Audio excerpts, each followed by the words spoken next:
Hello and welcome to the Trauma Informed SLP. This is a podcast where we learn how to promote safety and empowerment in everyone we know, including ourselves. It's been a moment since I've actually done just an audio-only recording. So hi, for anyone who's still out there and still downloading my episodes and listening. You guys are so amazing, and it really means a lot to me. So I do have a little bit of housekeeping stuff to go over with you guys, just a little bit here, and then we're going to get into the meat of this episode, which is the 6 pillars of trauma-informed care, and honestly, why you don't really hear me talk about all 6 all that often. I mean, technically you do, I just don't label them as such as often. So I'm going to get into that and unpack that a little bit because I tend to wheedle it down into essentially 2 instead of 6. So, what have I been doing? What have I been up to lately? What's up, guys? Where have I been? The last few months, I decided to really focus in on my YouTube channel and to start doing more video content there, mainly with the emphasis of it being more toward a general audience, or at least like neurodivergent maybe audience might be more of the vibe, possibly, just given who I tend to appeal to, I guess I would say.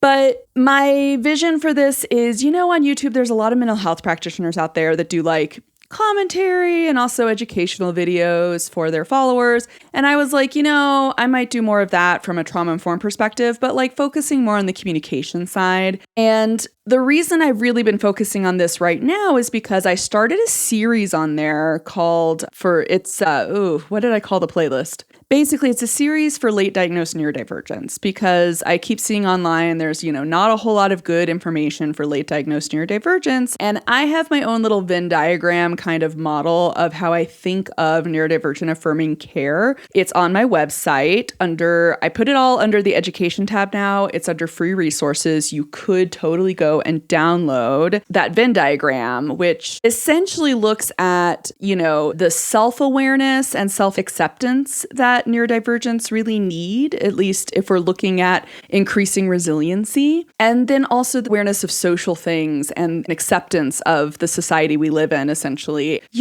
I think that's the bigger piece that often doesn't get addressed because it gets a lot stickier and more uncomfortable when we start talking about societal adversity and social oppression and that kind of stuff.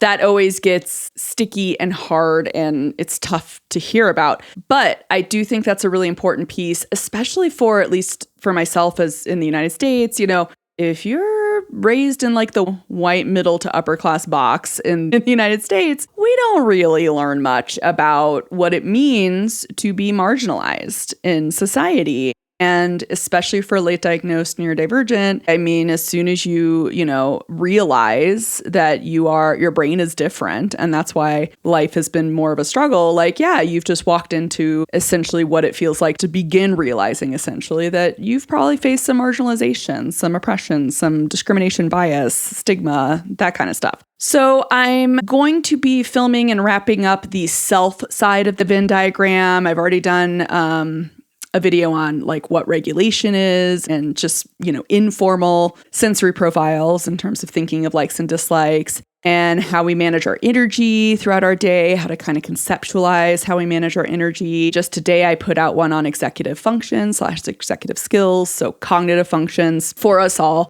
And so if that interests you, I will link the playlist in the show notes below, but do go ahead and take a look at it. And part of my reasoning for putting this out here is because, well, I'm sure as most of the world now knows, the current situation in the United States is not looking very good for, healthcare and things. Particularly access to socialized healthcare, Medicaid and Medicare and that kind of stuff. So I want to provide more of this content out there for free, for access to people who need it. That's my intention with doing it on YouTube. Now, if you're out there and you would really like to support me, I have some really awesome free ways to do it. One way would be head on over to my YouTube channel and just subscribe. honestly. Just click that subscribe button. Whether you watch my videos or not, that actually does make a difference. It's a slightly different vibe over there. So if it's not your cup of tea, that's totally fair and fine. You don't have to listen. You don't have to play the videos at all, actually, honestly. But if you do want to play them just on mute, if it's not your vibe, that's great, honestly. Go right ahead. Also, if you have any ideas for topics for me to cover over there for like general public, and also if you have any questions or any suggestions, honestly, for improving content, even if it comes down to the editing, that's essentially what I've been taking the last few months to figure out is video editing, because good Lord, it is time consuming when you're trying to learn how to edit videos and make them like at least quality enough that people will hopefully want to watch them is sort of my goal here, you know? Honestly, you guys, here's the deal. I don't necessarily want to be an influencer, honestly. I'm more of an anti-influencer in that sense. I just want to be someone who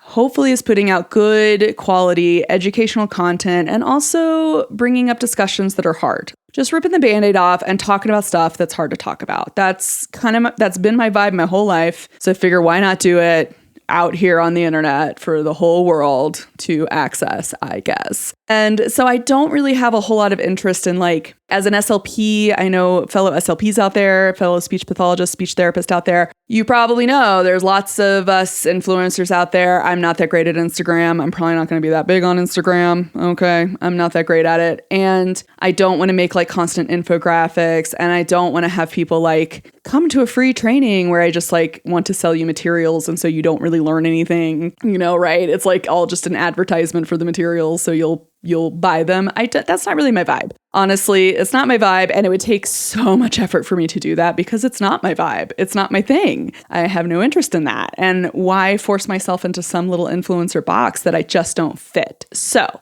now that I've got a little more of a swing of things over on YouTube, now that I'm able to like produce videos relatively regularly there, I want to swing back over to this podcast. And instead of like turning videos into podcast episodes here, which I have done, I did that for a little bit. You guys probably noticed. And honestly, I wasn't super happy with that. That wasn't the best, you know, I don't know. It's just not quite the same, right? Like things don't really generalize that way. The thing about a podcast is you can keep it a lot more focused on professionals, on like teachers and other service providers and speech language pathologists. I can keep this a lot more focused there, right? So what I want to hopefully do is to use this podcast to start doing more interviews, you know, talking about tough stuff, talking about systemic things, talking about organizational struggles and you know, people's struggles with burnout and stuff like that, right?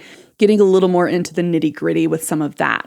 Basically keeping things at kind of this meta, like the stuff that we struggle with that we don't learn about, and that there is research for it, but it's not like field specific. It's more like human stuff, right? It's like research in the human realm of just what humans go through. So just talking about what it's like to be human, you know, just chatting about what it's like to be a human is kind of what I'm thinking going forward for this. And I'm still definitely doing trainings. So if you're in an organization that would like any focused training, let me know. I would definitely love to come or to do online trainings. Would love that. But yeah.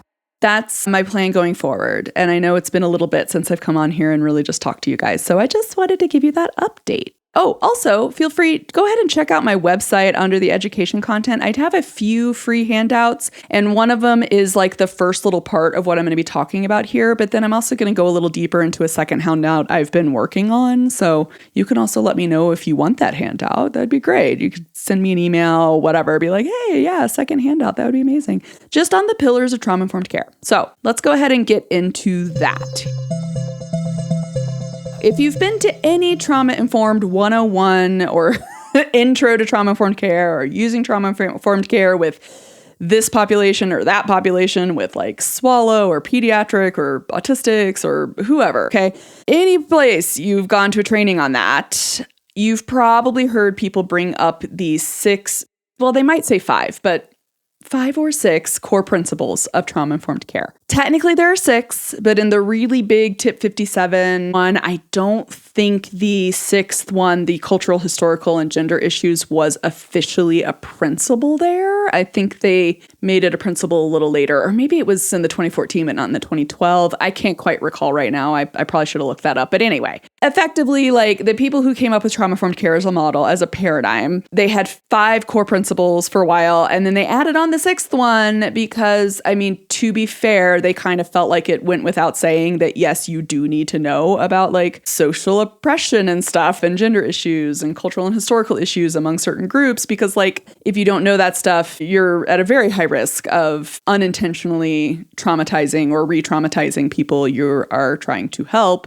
by, you know, mimicking a microaggression you're unaware of or something like that, right? But, you know, as I believe current events have shown us, we do need to be a lot more explicit with telling people, yes, this is important stuff to know and it's important to learn about in order to be trauma informed. So we have the 6 core principles now. And these 6 core principles, here they are, okay? I'm just going to walk you through them. Here we go. So first one is choice, which is essentially including clients, students, patients, whatever you call the population you work with. You want to include them in their treatment plans, right? So giving them choice, right? Giving them a choice of the matter, giving them some level of autonomy and some matter of say around what happens to them and like what kind of help they're going to be receiving from you. The second one is trustworthiness. So this is ensuring that the client/student understands the treatment and that you are able to follow through with the promises you make, right? Or the team itself is able to follow through with any kind of promises that are made. You got to prove that you're trustworthy. Then there's safety, which is taking into account the client or student's physical, psychological, and emotional safety, such that when they are in your treatment room or at your organization, if it is like a medical organization, doctor's office, school, wherever they are, you want them to feel safe. The fourth one is empowerment. So this means taking a strengths-based approach and encouraging things like self-advocacy. It kind of falls out of choice, right? Like once people understand what their choices are, they're empowered. They are given skills and they have a choice. Now they're empowered to follow through on the choices they make, right? They can advocate for themselves. The fifth one is collaboration. So this is communication and consistency between staff, maybe between other service providers, between the families, and between the clients/students themselves, right? Making sure everybody's on the team and everybody's chatting and is aware of what's going on at all times, ideally. And then, like I said, the sixth one is the cultural, historical, and gender issues. So this is really making a effort, or how do I want to say this? So the sixth pillar, like if you really want to practice that sixth principle, you have to dedicate yourself to continuing education, ongoing continuing education in diversity, equity, inclusion, and cultural humility, and everything that entails, right? So it's this ongoing process of unlearning implicit biases you might have inherited and learning how to deconstruct those biases and then, shifting your perspective so that you can act on more trauma-informed values, right?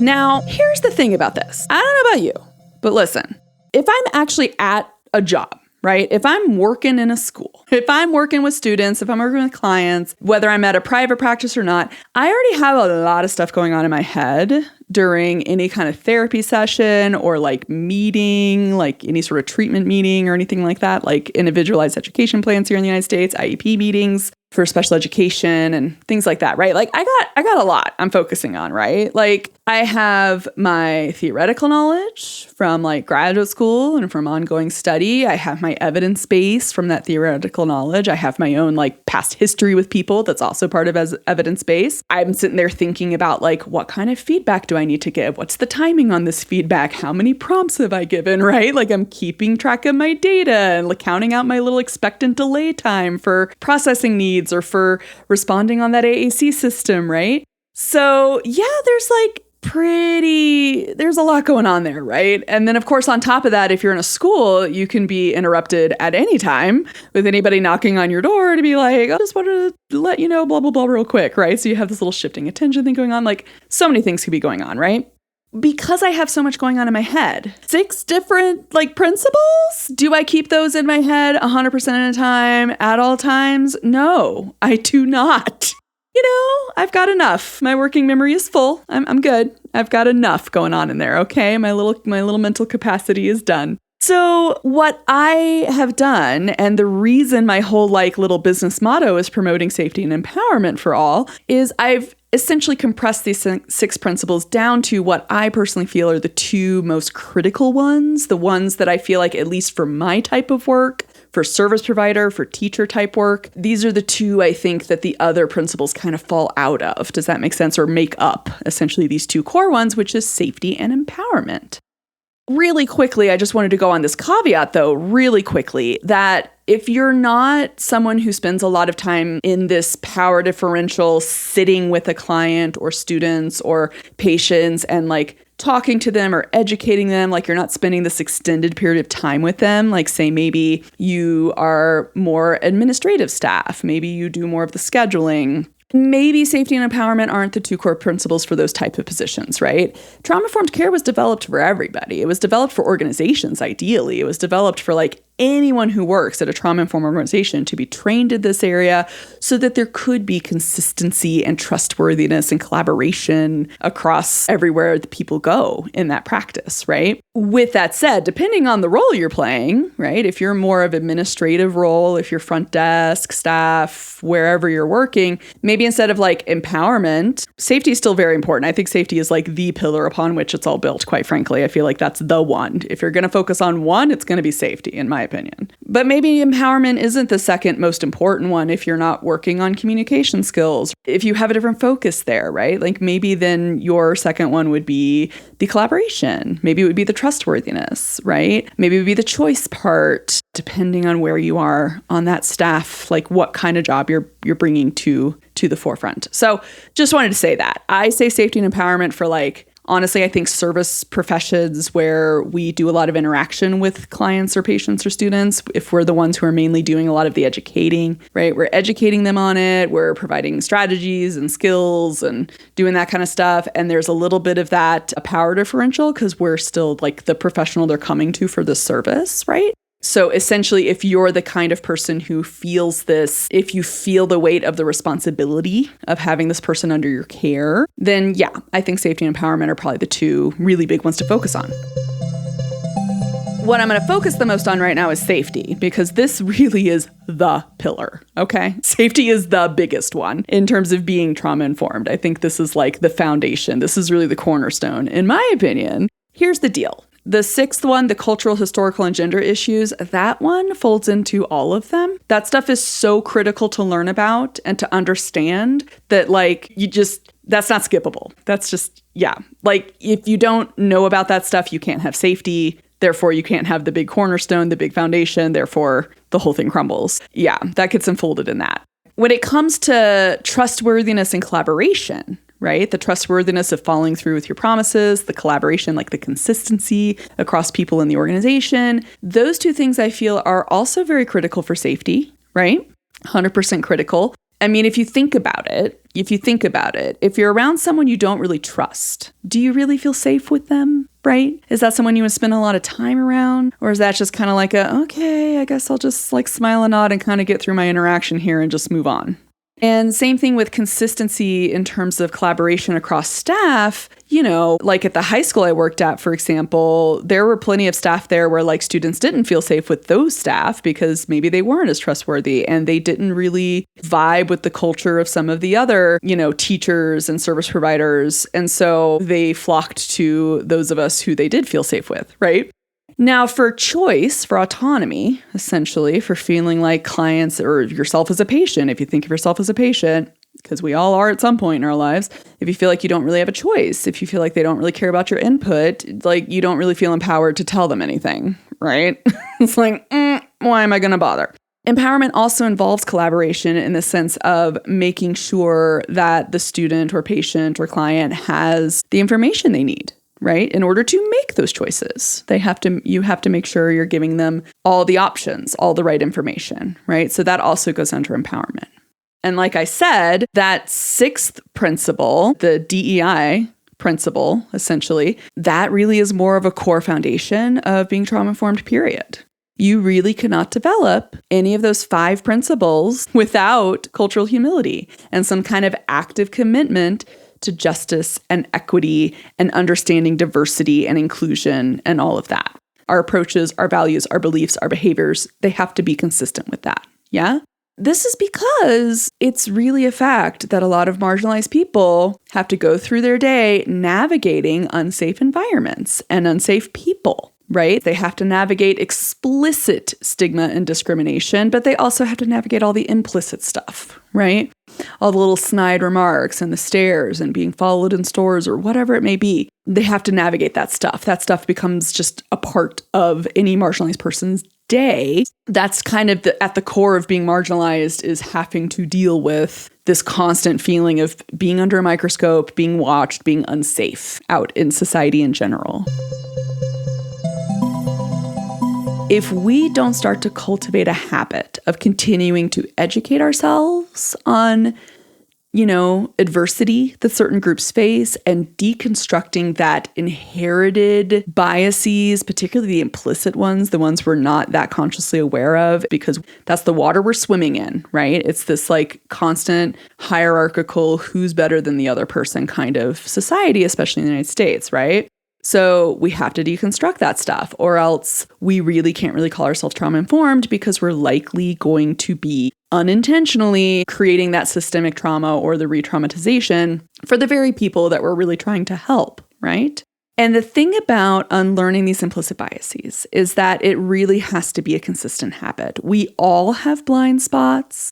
One single person's not going to know all the offensive terms for literally every group out there in the world, right? We're not going to know all of them per se. I guess unless it's your special interest or you're a PhD student studying this stuff, maybe you will, but most of us aren't going to know all of them all the time, okay? And so if we're not a part of certain groups, we don't really know all the adversity they face, right? That's just a natural limitation of being an individual in the world. So it does have to be just a habit, because we will be continually confronted with things we just weren't aware of. And we just have to learn how to calm ourselves and, process through that and change our perspective, allow it to change us, right? And it does get easier with time, but it is a tricky little habit to get at first. Now let's focus on safety a bit at this core. Let's really focus on this, because this really is the core, the foundation, the whole shebang really of being trauma-informed, okay? The reason safety is so important is because humans are communal animals. We form communities with each other, and that develops some level of safety to allow us to thrive, right? We have archaeological evidence of communal living that's around 2.6 to 1.8 million years old. Okay, so that's before Homo sapiens showed up, okay? It is that core to who we are, the community. It's such an essential thing for humans to have. So there are 3 core areas to consider when we're considering safety, which is the physical safety. It's kind of a more concrete one, right? Being free and present from any sort of threats or danger to our physical body. Our psychological safety, which is feeling safe and protected from threats, and emotional safety, which is feeling safe to be yourself, express your emotions, express your needs, feeling accepted, feeling loved, all of that stuff comes, that allows us to feel emotionally safe with someone, right? So now, as a clinician, when I'm working with a student or a client, let's say I'm working with someone who gets very aggressive when they have meltdowns, and they start to throw things or hit people or kick. When it's like that, my trauma-informed way of looking at it is physical safety always comes first. That is always the priority. And physical safety is a priority for everyone. right? Not just for the kid having the meltdown. It is a priority for all the other students in the classroom, all the other staff that are present. It needs to be the priority for all of that. Anytime there's a threat to physical safety, you're pretty much guaranteed to go into some sort of survival mode, right? And we know survival modes, without unpacking and regaining a sense of safety, that's what tends to lead to trauma responses, right? So anytime you have your physical safety violated, you are going to be sent into survival mode. That's just how that goes. And if you don't have a sense of physical safety, you are really not going to gain that emotional or psychological safety either. Physical safety comes first before we can feel safe in those other areas. Quite frankly, if you're in the presence of a threat, you're not going to feel very empowered to advocate for yourself. You're just going to be going into fight, flight, or freeze, right? Like you're just going to be, you might be fighting, but that's not necessarily like empowering advocacy, right? It's just, you're just surviving the situation. So we really want physical safety to be at the core, because once you're in a survival mode, the main thing you will be learning, but the main thing you're learning is how to survive. That's pretty much it. Second, the brain goes into survival mode. All the learning done is around how am I going to survive this? And then all the reinforcing of how I did survive it. That's what we learn. And I remember this being a question. Now, back when I took a graduate course on trauma-informed care, that was for social workers, but I represented speech pathology. Woohoo, speech language pathologist, taking that course. I remember there being a question of like, oh, what about if people are giving CPR, for example? If they're a first responder giving CPR and they're cracking somebody's ribs, is that trauma-informed or not, right? And here's how I thought of it, okay? Breaking the ribs during CPR is trauma-informed because the reason you're doing CPR is that person's heart has stopped. Their heart is no longer beating. They are no longer breathing. If you can't get that heart to restart and you can't give them oxygen, they are now no longer going to be alive on this earth, right? So while cracking ribs during CPR is technically causing physical harm, it is physical harm that can be mitigated and dealt with after, hopefully, their heart restarts, right? Does that make sense?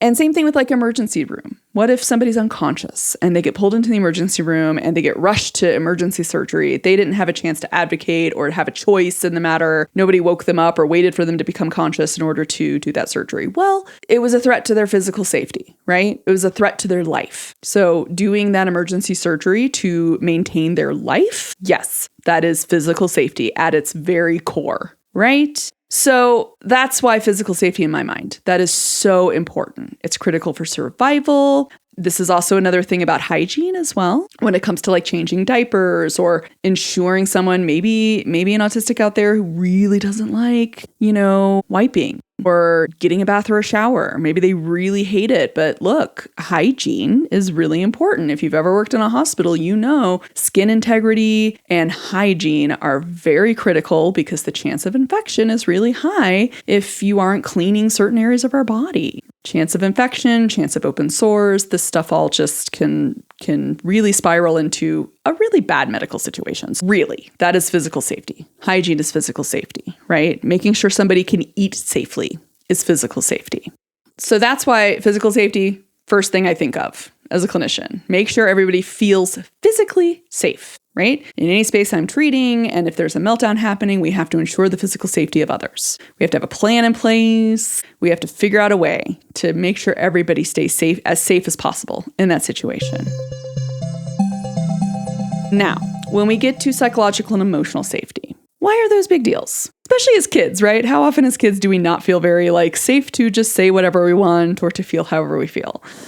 That happens a lot, especially when we're little kids and such, right? But the truth is that psychological and emotional safety are both really intertwined with our concept of physical safety when it comes to being in community with others, okay? So when we feel like our emotional state doesn't matter to someone or doesn't matter to the larger community, that kind of translates in our brain as, I'm not so sure these people are going to keep me safe if, the lion or something is starting to come into our settlement, thinking of way back in the day. Okay. We're thinking ancient, pre-agricultural times. Okay. If people aren't if they seem to not really take your thoughts into consideration or take your emotions into consideration ever in that kind of like tribal, small community kind of environment, you don't know. Like, are you going to be the person they throw to the wolves, or are you going to be someone they save from the wolves, right? So it really is really intertwined with that sense of physical safety. However, the big issue here is that ensuring that psychological emotional safety, this is where everything gets really tricky, because so many of us have these histories, have these experiences where our psychological and or emotional safety gets violated by like the words people say to us, or passive aggressiveness, some sort of subconscious action that somebody else took and it told you that they were implicitly biased toward the group that you belong to, right? Or maybe you worked for a really micromanagey boss who just constantly was on you and really criticizing constantly. And it's like that, you're not going to feel very safe under that, right? Like you don't feel like you're free to share with your boss how you're feeling and like advocate for mental health breaks from work or something. Like you're not going to feel safe to do that, right? So we all have that. This is where the safety gets really, really sticky. This is where it gets really complicated. And this is why I still say it is really the like core foundation, because this is also where the cultural awareness, the DEI, the cultural humility definitely comes in, because psychological and emotional safety is what gets violated the most in those situations. So in order to ensure some level of emotional psychological safety, yes, we have to, have that cultural awareness and humility. We have to take the strengths-based approach. We have to do those sort of things. But the other thing I think as a service provider, the other really critical part, I think, is having the tools and being very willing to apologize when we get things wrong, to do some kind of relationship repair with our clients or our students, right? If we do happen to break a promise, we have to apologize for that, right? We have to realize that that apology doesn't mean they automatically trust us again. We have to realize that regaining their trust takes time, even if we're talking like preschoolers. Preschoolers will forgive and forget a lot more readily than adults will, but it's still going to take a little time. You're going to have to follow through with 3 promises to make up for the one that was broken. For example, this might seem like a really small thing to someone out there, but this was a big deal to the student, and so this was something I'd apologize for. I had a student at the high school for whom my sessions were highlight of the week. The student constantly asked, when are you seeing me this week? When are you seeing me this week, right? And would really remember when I said I was seeing them that week. And there was a week where it's I'm taking you this afternoon, we're going to hang out, yeah, your session is this afternoon, 100%.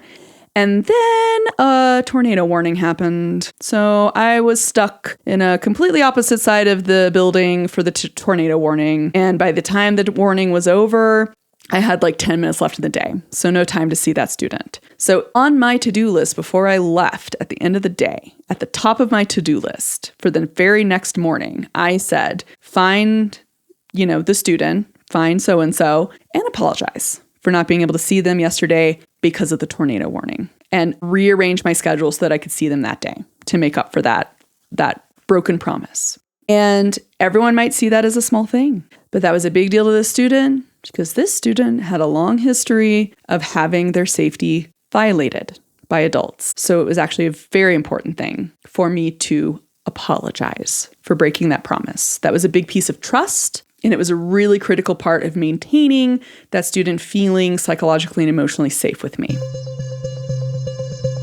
That's the reason why you hear me talk about safety so much, and empowerment. Empowerment, especially from a communication standpoint, as speech language pathologist, empowerment's kind of our jam, right? We love advocacy. Yeah. We want our students, our clients, our patients to be able to advocate for themselves 100%, because communication is a huge part of advocacy, right?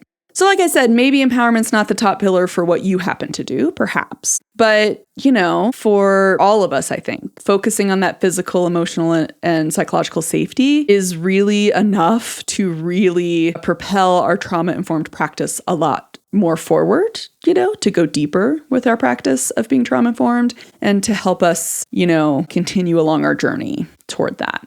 Maybe just as a one way to deepen your trauma-informed practice for this next week or so, just keep thinking and noticing places where you feel safe. Notice and think about what people say or do that helps you to feel safe, and then use those things as models, right? Within reason, taking into consideration that maybe not everybody wants that, right? Maybe you really like a hug to feel safe, but not everybody's going to want a hug, right? So we want to definitely honor people's bodily autonomy, honor their needs, but maybe just notice, or maybe even if you're just watching like a Netflix show, right? Be like, wow, that person did a really great apology in that show. That was a really effective repair of that relationship, as rare as it is to see in some sort of fictional show, right? Because oftentimes miscommunications and communication breakdowns are like one of the biggest plot devices used. But maybe you see it sometimes. Maybe you'll see like a really good, a really well-written like relationship repair type of situation and be like, wow, what a great example of maintaining that psychological and emotional safety right there. Right? Maybe. Hopefully that helps a little bit. And it is tough right now. Everyone, please do your best to take care of yourselves. Reach out to people. Community is the way we get through these times. Honestly, let's build safer communities for each other. Let's look after each other a lot more. Let's really take into consideration all of our safety as much as we can, as much as within our power. And I hope you all have an improving, at least, next couple of weeks. And yeah, go check out my YouTube. Like, comment, subscribe, do that kind of stuff. And send me ideas also. And let me know what you think about this particular podcast becoming a little bit more of a, let's go for that deeper discussion of things that are just tough. Let's get into it. Let's get into the messy and just unpack some of that mess. Maybe we'll all feel a little less alone. If we do that, maybe we can build a slightly safer community amongst each other. That would be lovely. All right. I hope you guys have a great week or two wherever you are. I feel like there was a way I used to sign off on this audio only stuff, and maybe I didn't. Maybe I just said until next time. All right. Bye, guys.